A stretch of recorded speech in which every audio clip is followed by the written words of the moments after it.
Sorry, my volume was down.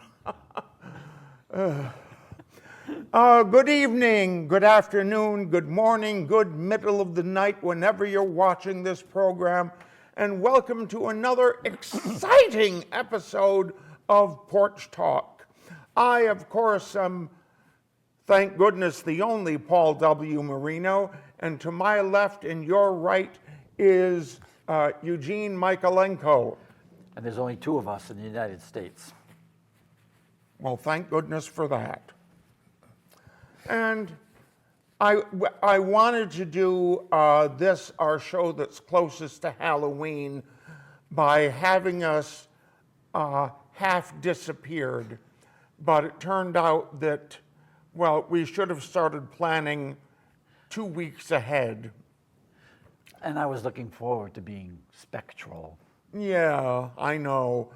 So in lieu of that, I had to start with a stupid joke, and I will continue with another stupid joke. This is from down east.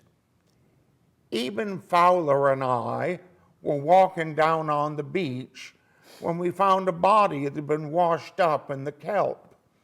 He'd been in the water a mighty long time, and we couldn't tell who it was, but we thought it might have been old John, what lived in the lighthouse down on the point. So we went down there and knocked on the door. "John, you in there, John?" "Damn right I'm in here. What do you want?" "Oh, well, we found a body in the kelp and thought it might have been you." "Oh, was he wearing a red shirt?" "Yes, sir, was a red shirt." "Blue trousers?" "Yes, sir, they was blue trousers." "Pea jacket?" "Yes, sir, pea jacket." "Rubber boots?" "Yeah, rubber boots." "Were they high boots or low boots?" "They was low boots." "Are you sure?" "Well, come to think of it, they was high boots turned down low." "Oh, well, 'twan't me." Very good maniac accent. Thank you. So we still have some pictures left over from last week. Leftovers. What? Leftovers. Who wants leftovers? Hey, I love leftovers. There's a Broomhilda cartoon where she's serving leftovers.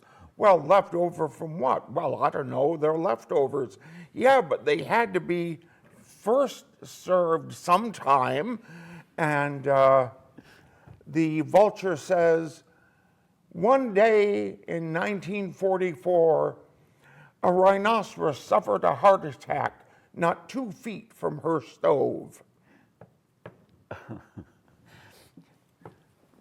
Rhinoceros have a long shelf life. Oh, yes. Yeah, there was another Broomhilda cartoon where she's sitting there in the woods reading a book. The phone rings. "Hello? Hello, is this Broomhilda?" "Yes." "This is Dial-A-Prayer." "Hey, I thought people were supposed to call you." "Well, normally, yes, but someone sent us your photograph and it looked like an emergency." That's the kind of call I get.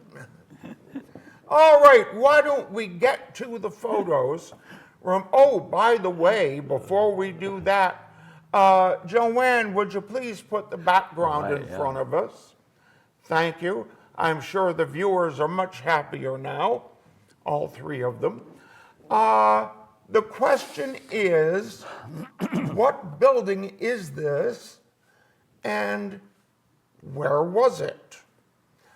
There's a third possible answer. What was it about this building that brought North Adams into national attention? Answer any one of those three questions, and you can have bragging rights until the first Friday of next month. All right, Joanne. Thank you very much. All right, so what building is it? Where was it? And what was it about it that brought North Adams national attention? Answer any one of those, and You get bragging rights until next week, that's right. until 2 weeks away. Yes, 2 weeks from today. Just give us a call at 664-4408. Before the hour is up. All right, so why don't we move right along to our photo collection here. There we go. Now this, the caption reads, "An historic mill." There we go. But what have you done now? All right, there we go. Touched the wrong thing. This is the old stone mill of North Adams. Now, Adams has its own old stone mill, which is stone all the way through. Much of this one was actually wood frame, or was it? I don't see any clapboards there. Yeah, it could have been stuccoed over. Yeah, that's true. But if you look at the front of the building here on the right of your screen, you can see the stone facade on it.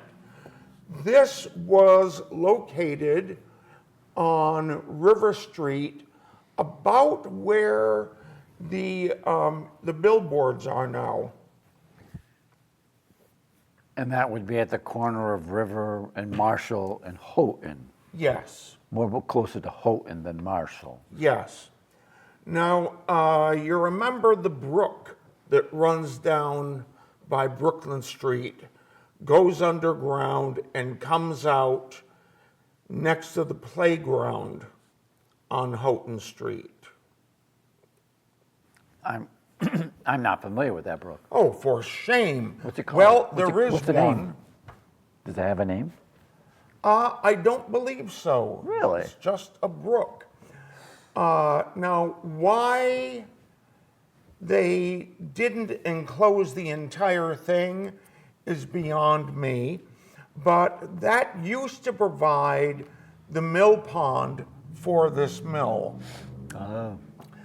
And when this mill came down, which was probably in the early 20th century, they filled in the mill pond and just left that little section of brook. And I actually have a story about that. It's not a cheerful story. When my mother first came to North Adams in the 30s, there was a man and his son who came down from Brooklyn Street to watch the flood. And there was a flood that year. And they were standing on the sidewalk overlooking this little brook as it roared from under Houghton Street across to the corrugated steel pipe where it went in and eventually emptied into the river. The sidewalk collapsed under the man, and before anyone could do anything, boom, he was in the corrugated steel pipe, where his end must have been equally brutal and fast. Hopefully it was fast. Yeah. Don't want to suffer too long in the drink. And his body was recovered from the river a few days later.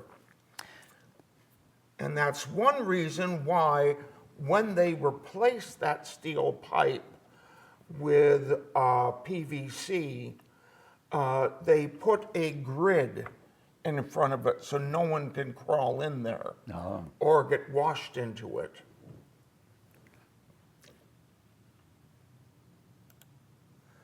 All right. This is a cool looking building. Yes, it is. This is the Vesey Street School. Johnson School was built in 1896 to replace it, although it continued to be used as an annex for the school until its boiler was condemned. And then it was torn down, and you look at those front steps, well, you can't see them here. Thank you, Joanne. All right, thank you, Joanne. You look at those front steps, those were concrete. And when I was a little kid, there was an unpaved parking lot there, and I used to play on those steps. Oh. Where on Vesey Street was it? Is it below North Street? No, it was below School Street. At School Street, there was a house that burned down a year or two ago, and there was actually a little shop in front of that, and then there was the lot where the school was.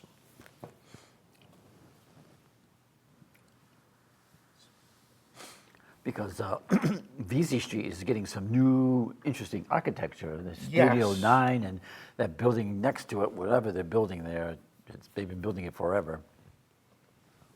Well, Yeah, and also up the street where that house burned down, a family from New York bought that property and they're building a new house on it. oh, Now, moving right along, we have the Union School. Now, the Union School, as you can see, was originally built as a factory. It was the Union Mill, and it was built early in the 1800s, and it was used to manufacture satinette, which was not like satin. In that Down East joke, I mentioned a pea jacket, you know, for dealing with pea soup fog, and that's what satinette was, a very thick felt. really? Thick felt Yes. is what a satinette was? Oh. interesting. Now, the two people who built this mill, one was Salmon Burlingame, later of Burlingame and Darby's, and the other was an Artemis Crittenden. And when the market crashed, Crittenden moved to Vermont.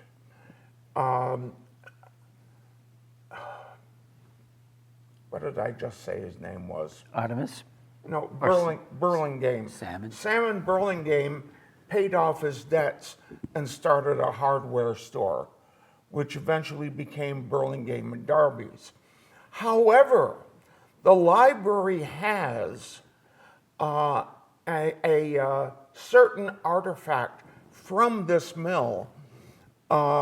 They did not have a factory bell, probably didn't have the money for it, but Mr. Burlingame did have a conch shell trumpet, and that was what he used to announce the start and close of the workday. And we have it at the library. Wow. Those are two great first names, Salmon and Artemis. You don't hear that very often, those names. That's true. And Burlingame is a descendant of the people who settled in Adams on Burlingame Hill. We have a hill in Adams. called that. And they were an old pioneer family in Adams, and he made his fortune in North Adams. And there was somebody on Facebook who was a descendant of Mr. Burlingame and had published quite a few bottles of his from his drug business, of his potions and elixirs, all with his Burlingame name on it. Where was the Union School located? That was located on Union Street. Union Street on the corner of Rand. Yep. What's I there wish now? you'd stop doing that. I wish the computer would stop doing it. Oh yeah, blame the victim. Is there any piece of this left? Is there? No. I thought maybe the No, tower was gone and that building was This was there. acquired by A.C. Houghton and his partner, his junior partner. George Gallup. Yes, thank you. Welcome. Actually, William Arthur Gallup. Oh, that's right. Yeah, William Arthur. And George. they sold it to the city, and it became a schoolhouse, the Union Schoolhouse. And it was later renamed for North Adams' second superintendent of schools, whose name escapes me right now. It wasn't which is a Minor, damn was it? shame. Yes, that's it, exactly. I have to keep giving you this stuff? Yeah. Oh, boy, it's a good thing you're here. No, I forgot what I was going to say about this. Union. You think Union Street was named after the Civil War? Does it go back to that? Named before the Civil War, I believe. Really? So they were worried about the Union even back then, before the war? Well, it was the neighborhood that was called the Union. Oh. I do not know why. You know, it's like Blackington Village was originally Centerville.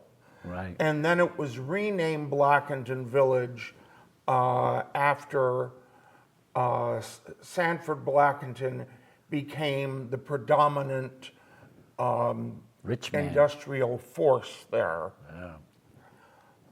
Braytonville was named after the Brayton brothers who built the Braytonville Mill.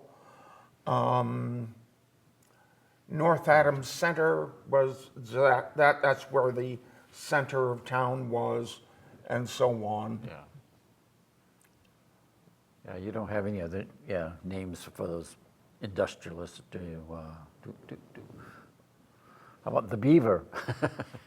The Beaver, because apparently there was a big beaver dam there at the time. My mother always said she was born in the Beaver. Mm-hmm. How charming. Yeah. Anything else before I move on? So is this a parking lot, or there's another mill there? It's right next to No. the mill that had the sawtooth roof mill that the roof is gone. Yeah, well, that was part of the, This is across from the Eclipse mill. yeah, The well, there artist- was the Eclipse Mill, but that was another part of that complex. Yeah, And that is why Houghton and his partner bought this.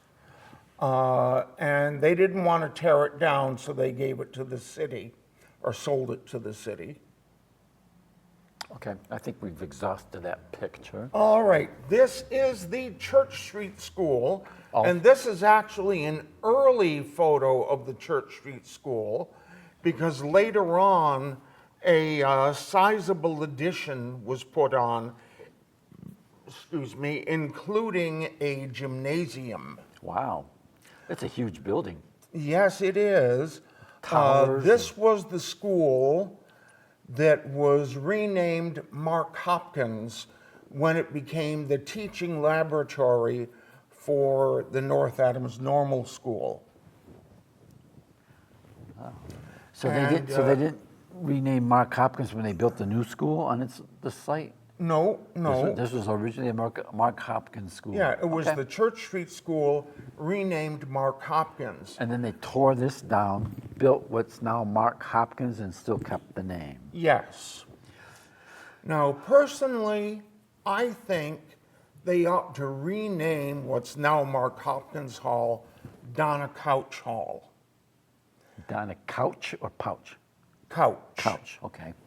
Like what you sit upon. Because she lived down the street from this, or? Actually, she did, but she was the first principal of the school and was its principal until 1920, or was it 22? Yeah, and then she died shortly after retiring. And we have a couple of sources of information about her, one of which is the yearbooks from North Adams Normal School. And of course, the girls all sing her praises, which you might think, well, of course, it's a yearbook, they have to say something nice. Got to get that A. But yeah, they all agree. If she said, girls, don't worry about it, I will handle it, you knew it was going to be done. The other source of information we have on her is her will. In her will, she leaves everything to her husband. Mark? Yes, but then she added a codicil in case she predeceased him. And what she said in the codicil is she left a sum of money to her longtime housekeeper. Oh. That she Gracious. was to be paid the interest from that so that she could have money to live on for the rest of her life. She left a behest to, I forget her name, but she became the second Mrs. Couch. Oh. Which suggests that that woman was living in the Couch home, you know, boarding there. She was also a teacher at the school.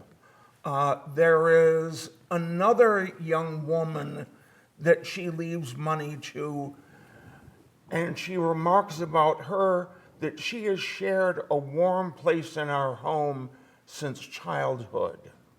Oh. Now, her husband was a lawyer, right? Yes, he was. I've been on your cemetery tour in Southview Cemetery, and I remember seeing his grave there. Mm-hmm. So why did they decide to tear down this gorgeous building? What was the impetus? Do you know? It was the, I'm trying to remember the name of the mayor. I have not been keeping up with this Right. as regularly as I used to. Well, he was the crookedest mayor in the history of the city.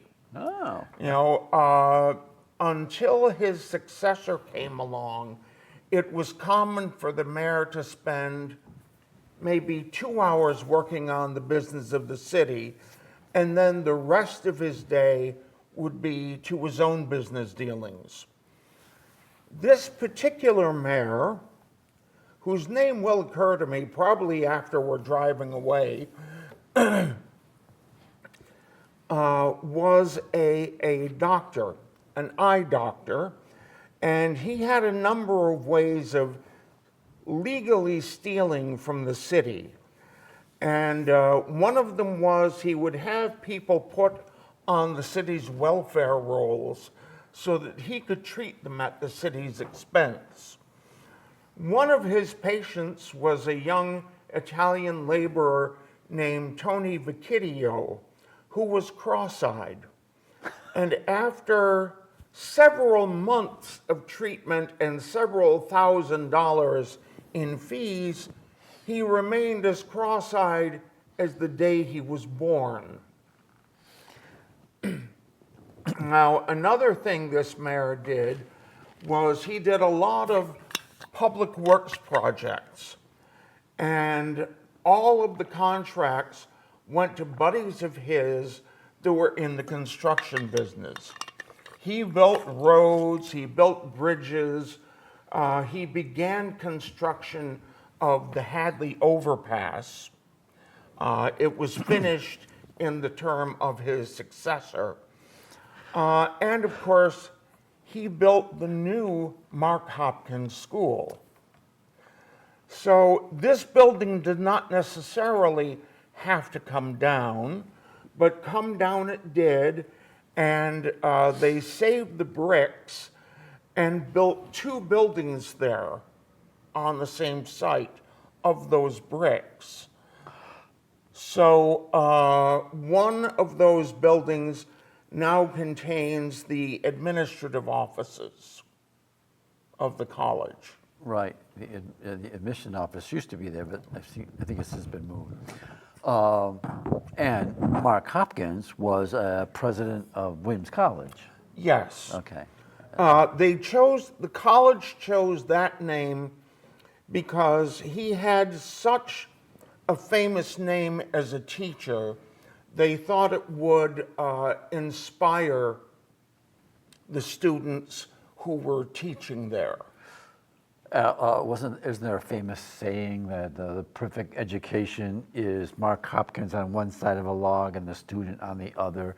Yes. Which led to that bar room in Williamstown called the Log. That's entirely possible. But of course, this school was in North Adams. Right.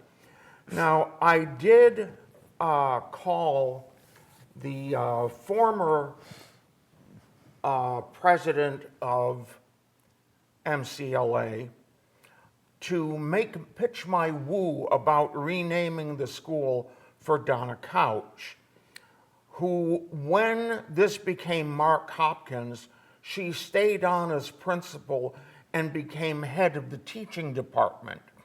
And because most of the teachers in North Adams came from that institution, the year that I was in third grade, every teacher at Johnson School, including the principal, were all graduates of that institution under three different names.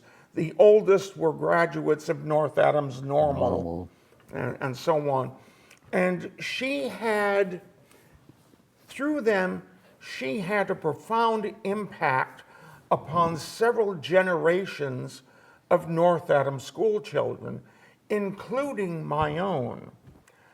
And of course, she had a profound impact upon a few generations of teachers graduating from that school.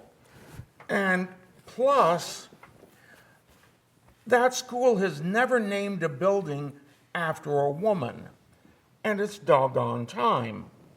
Well, he interrupted me and told me that, look, we are never changing the name of that building. This school has a long tradition of that school being named Mark Hopkins. I don't care if he never came to North Adams. We might name a room after her. And then the next year, he went to Boston and changed the name of the college to Mass College of Liberal Arts, despite the long-standing tradition of having North Adams in the name. Oh, yeah, you gotta love the irony there. Yes. But you do have a school in North Adams that was named after a woman, Sarah Haskins. Yes, that's true. And you have an airport named after a woman. That's right. Although that has changed, it's now the North Adams Airport. Oh, really? I didn't know. Which I think is a shame. Lottie Harriman was the first female president of the North Adams City Council. Oh. And it was named Harriman Airport because she had a lot to do with getting the airport established where it is. And then West had a lot to do with the airport itself. Mm-hmm. So Harriman West. So I would like to see them rename Mark Hopkins Hall Donna Couch Hall. It's a noble effort. To give credit where credit is due. Amen. We beat this horse to death. Yeah. All right. Well, we should This is looking down West Main Street. That's good, right there. Yeah. Oh, you put the steeple out of Oh, view. right, I did, didn't I? It's good. Yes, Let's you bring naughty it boy. back. Okay, bring it right back. there. Yeah, good That's idea. wonderful. I'm glad Okay. we brought that back. So we are looking down West Main Street. The fence that you see there on the left with someone walking by it is most likely the bridge over the north end of the little tunnel, also Really? known as Huzik's baby brother. The mill that you see down there in front of us in the middle, feed and meal, that is the Phoenix grist mill, which stood there for many, many years. And It appears even on that early 1841 map, that 1841 woodcut drawing. I should have brought that picture. yeah, yeah. And a steeple was pointed out on the far right. Oh, well done. Can you see it? Is it there? No, it's being cut off again. I can't get this over there. Okay, we have to be happy with it small. Okay, that steeple is the, Universalist. thank you, the Universalist Church, which at that time was on State Street. In fact, that section of State Street today is American Legion Drive. So that'd probably be where before the fire station, No, after the fire station.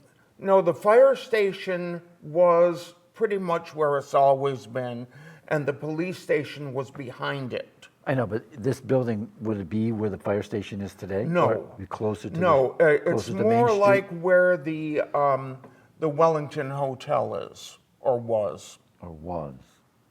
Okay. And we should point out that the Phoenix Mill has been replaced by, let's see, I That's can't- where Subway is now. Subway is now. And it was it was replaced by a garage, wasn't it? And a Oh, motor, yes. that whole Yeah, complex. Jack Lew owned that complex. Yeah, and all the storefronts that were That down went below. up in the 1920s. Right.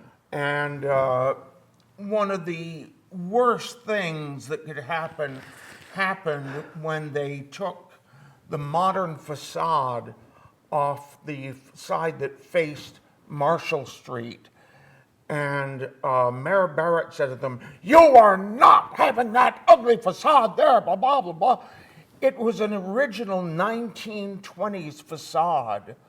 And so to make Barrett happy, they had to lay bricks in the 1920s facade and cover that up. So today, the only part of that facade that remains is on Subway, which was the showroom. And there used to be a big, well, is it still there? A big ramp up into the, Yes, is it still there? yeah. Okay, yeah. And under that is a ramp that went down into the service station. Oh. So these buildings on the left in the foreground are gone. I'm not sure Yes, if they that's are. even, one of them is probably the entrance to the overpass, the artery. Maybe they're both gone because maybe the artery cuts this way. Well, no, this is going down toward City Hall. The buildings that you see over here on the right are the Hunter Machine Company. Yeah. But even the monument, the monument to the Civil War. Is way behind us. Okay, Well, way in front of us. yeah, if it's there at all, yeah, okay.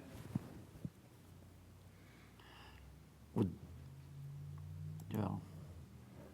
Now, this glimpse of the Arnold Print Works, this is looking down into what's now Mass Mocha's back door. You know, when you go up West Main Street, West Main Street, yeah. and just up above the river, and you have a little road that goes down there. This is that road. Oh. And as you can see, it used to have houses on it.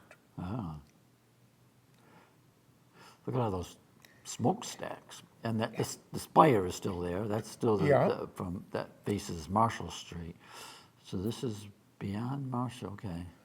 You know, what they built here was they tore down these houses and they put in a long brick structure with a wood frame building on top, and that was the a water settling tank. They had 3 sources of water for their manufacturing process. For one thing, they had a number of wells on the property, and some of it was pumped into water tanks. They drew water from the river, and of course, there's the little secret underneath one of the buildings. Houghton bought the rights to all the water flowing out of the west end of the tunnel with the intention of generating electricity, but it doesn't flow out fast enough. So they built a little dam, and they have a pond there, and then they piped the water out of that, and since you're going downstream, it goes all the way down past Main Street onto Marshall Street, and then it turns into one of the buildings where it went through a series of sand filters until it got into the mill. But this one, they had a dam across the river that they shared with the Phoenix Grist Mill. And they ran water into a big settling tank, shut it off, let the dirt and other content settle, catch any fish that happened to be in there, and then they would add chemicals to purify it, not to drinking water standards, but to their manufacturing standards. I'll have to bring in some pictures because I have some gorgeous pictures of the tank itself. And then they ran fresh water in, and the fresh water came in at the bottom, and the clean water went up and overflowed into these things like toilet tanks on the top, and that channeled it out into the mill. Oh. It sounds weird, but when I show you my pictures of it. All right, this is looking down, rather looking up Summer Street here in North Adams. And you notice they say the Episcopal Church. That was St. John's. Of course, now it's All Saints. And I think this house here in front of it may have been the Tinker residence. More on that in a bit. We're getting to E.R. Tinker. And this is all, in the foreground here is now all parking lot. Yes. I just drove through this coming out of Burger King. Yes, and over here on the right, outside of our range of vision, is the YMCA. Of course, it's not the YMCA that we remember from our youth. That YMCA was the Summer Street mansion belonging to A.C. Houghton. And in 1900, he... Don't let it bother you. All right.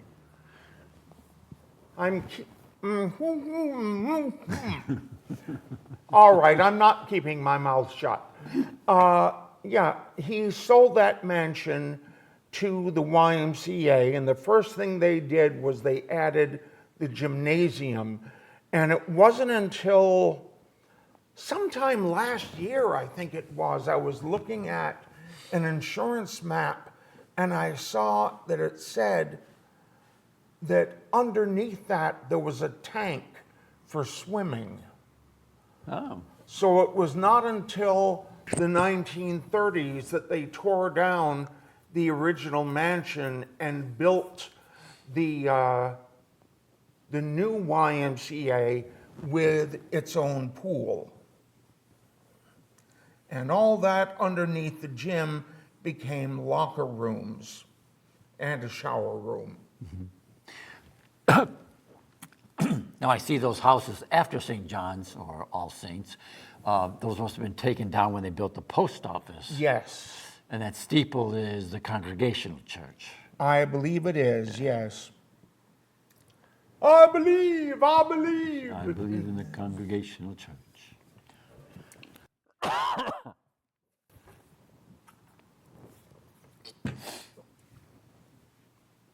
Well,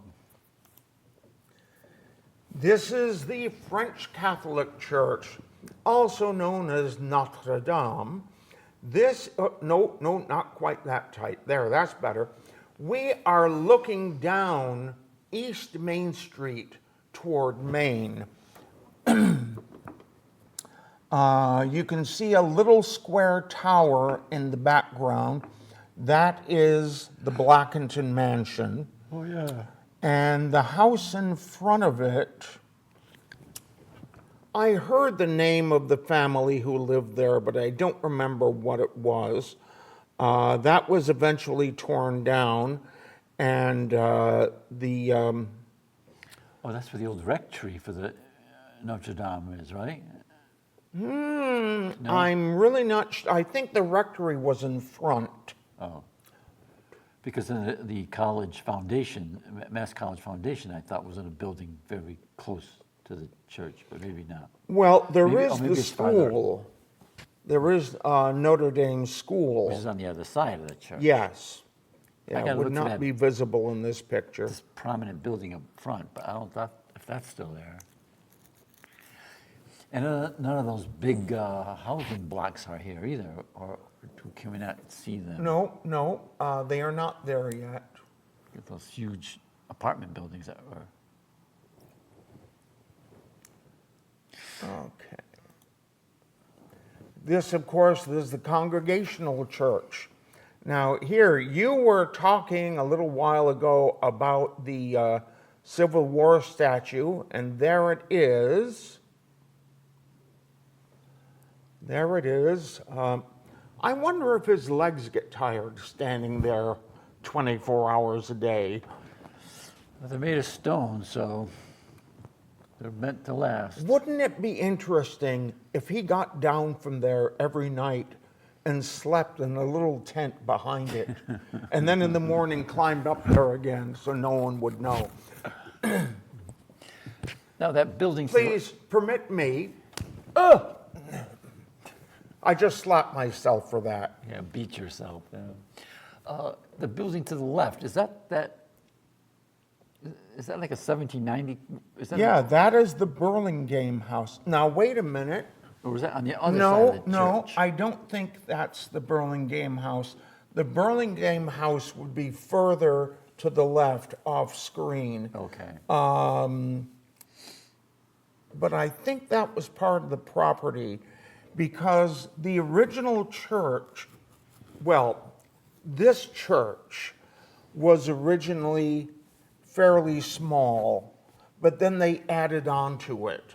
You know, they had a fellowship hall in the back, and then in the '60s they built the building the building that curves on Ashland. Ashland Street.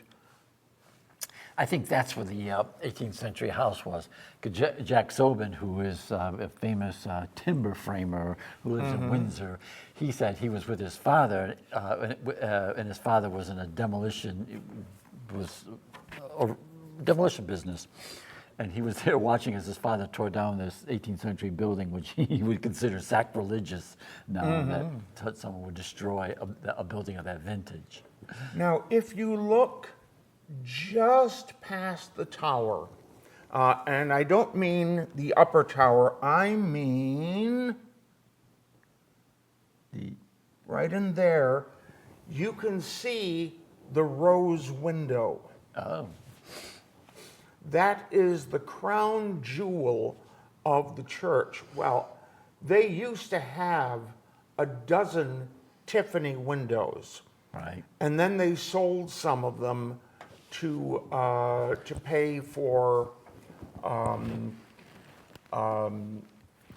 youth services, Right. which I think they should have kept the money and used it to maintain the other windows. I'm not sure what they were using the money for, but I know it was a big decision for them to sell those windows, and I'm sure they made enough money to support their church. Yeah. Well, that rose window is original to the building. Really? Is it Tiffany? No, it's not a Tiffany. I didn't think so. But Right. it was paid for by Sylvander Johnson, Uh-huh. the man for whom the Johnson graves were named. In Johnson School. It cost $500 when the church was built. It contains 5,000 pieces of glass. Wow. And I'm told if you look at it at various times of day, the colors change their timber as the sun passes by. It is a beautiful window. I've seen it, admired it several times. From the inside? From the inside, yeah. It used to have ivy climbing up the side of the building, and then one day that ivy was gone, and it turned out the ivy was pulling the window out. Oh, yeah, plants will do that. Yeah, the Methodist Church used to have a rose window that was lost, and that was paid for by Elizabeth Tinker. Can't help you there. No, it'll come to me. But yeah, she was E.R. Tinker's older sister. And her husband helped Ezra Cornell establish Western Union. And so she paid for a rose window for the church, which unfortunately we don't have a photo of. But that was lost when that church burned. And then the modern church was built in its place. And here it is, folks, the old Universalist church. And as I said, I believe this was about where the Wellington Hotel was built on State Street. And where was the Welling Hotel? Is that where the Elf? There. Is that where like Papagino's is and the No, Dollar no, one? no. Farther south? This building here that you see on the left, that would be the building where Cutting's Corner was. Oh, okay. And the Wellington was right behind it. And in fact, in that building where Cutting's Corner was, there was a ballroom on an upper floor, and there was a bridge so you could get into it from the Wellington. And when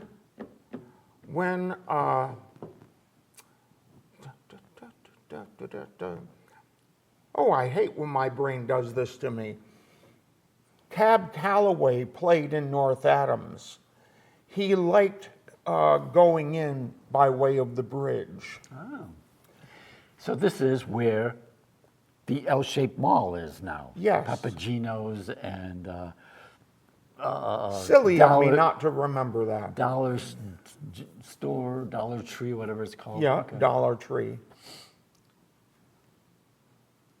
All right, we have about 8 minutes left. So this is Eagle Street, and we're looking north from Main Street. And some of the things that you need to see here.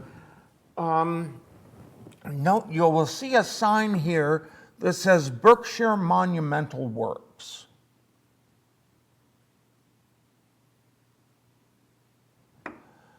Yeah, when, oh, drat, I'm doing it again. Well, a stoneworker came to North Adams to build the Clark Mausoleum, and it cost $25,000 at that time, which is great because you can't touch the front step for $25,000 today. They actually charged $25,000 for you to touch the front step. So be careful when you go there. No, but he was tired of traveling around, so he bought the Berkshire Monumental Works, and which was at this time off of Eagle Street.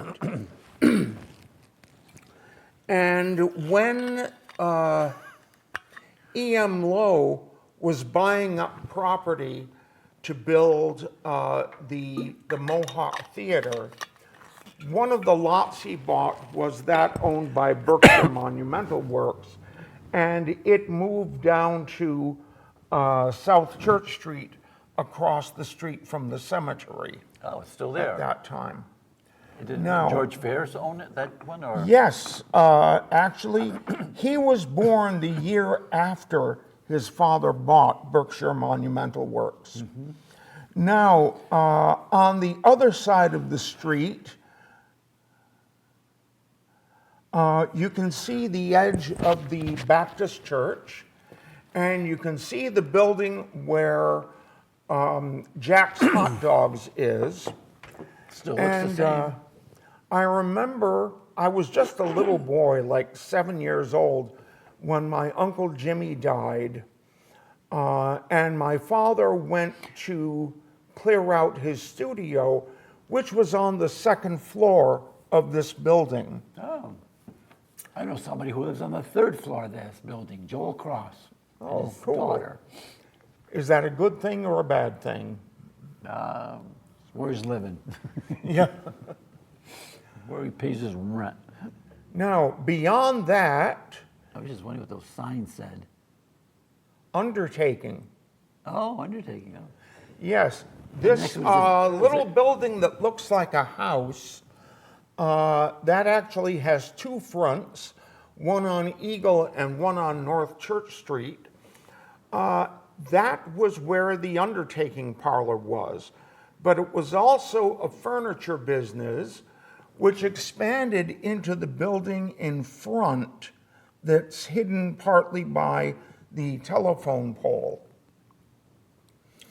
And they owned the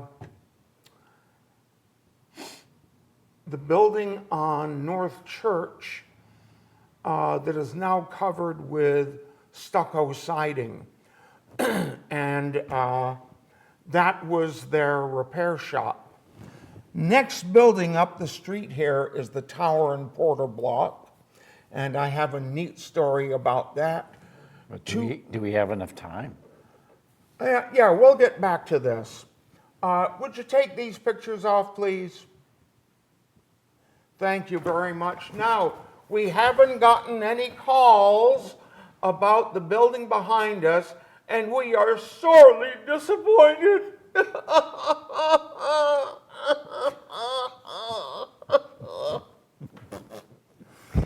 So, shame on you all for not calling in.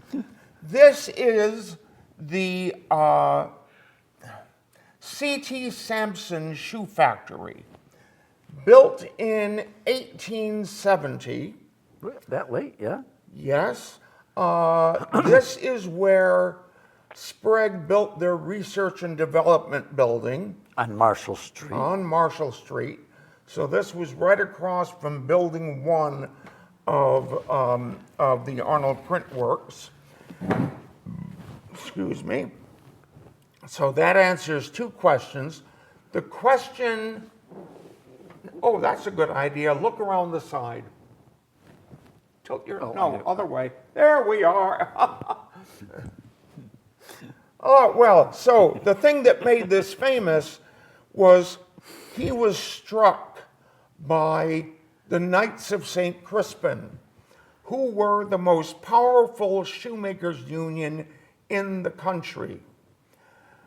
And they are also believed to have been the strongest labor union in the country, strongest labor union, period. And he was determined to break both the strike and the union. So he sent his lieutenant, George Chase, to San Francisco over the newly built Transcontinental Railroad. And the Transcontinental Railroad was finished in 1869, so it's Yes. very close to when Very close. this building, I'm not sure where the strike And was. he sent so- him to San Francisco to recruit Chinese strike breakers. These were the Chinese that Sampson brought to North Adams in 1870. And the Crispins were there at Union Depot, ready to do violence to whoever stepped off the train, because they knew Sampson was bringing in strike breakers. But the Chinese were so alien in their appearance due to their long queued hair and their Chinese clothing that the Crispins were more interested in gawking at them than they were in attacking them. So they were marched to the mill, and everybody went home, and they were brought out and lined up against the wall, and a photograph was taken of them. Right, yeah, I've seen that photo, right? Yeah. And that is our show for tonight. So thank you to all three of you for watching, and thanks a lot for calling in and taking a guess. Joanne, thank you for directing. Thank you, We Joanne. love you. Thank you for being here. Yep, And My pleasure. thank you, Paul. Oh, you're welcome. I'm utterly delighted. And do we have an instant? Yes, I think we do. Well, Tom, what are you so het up for? Oh, I had to shoot my dog. Oh, was he mad? Guess he weren't so damn pleased. Good night, everybody.